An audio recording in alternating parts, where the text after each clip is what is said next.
سندی انما یرید اللہ لیذہب عنکم الرجس اہل البیت، کہ آل رسول بھی تطہیر کی اسی منزلت پہ ہیں، یہ ماننا پڑے گا۔ تو اسی لیے کیونکہ خدا اس آیت تطہیر میں یہ فرماتا ہے کہ نجاست جو ہے یہ آل رسول کے نزدیک آ نہیں سکتی، کیونکہ آل رسول سے نجاست کو اللہ نے ایسے دور کیا ہے جیسے دور کرنے کا حق ہے۔ اب یہ حق کیا ہے؟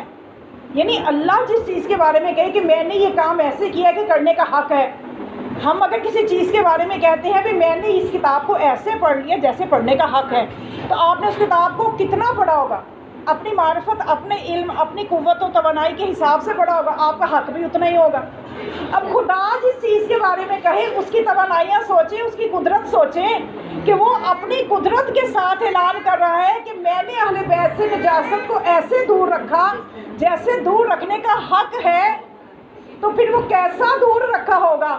تبھی تو پھر رسول خدا نے حکم خدا سے جب حکم آیا مسجد کے سارے دروازے بند کروا دیے سوائے علی کے دروازے کے، کیونکہ علی اس طہارت کے مالک ہیں کہ نجاست کو ایسے دور رکھا، دور رکھنے کا حق ہے۔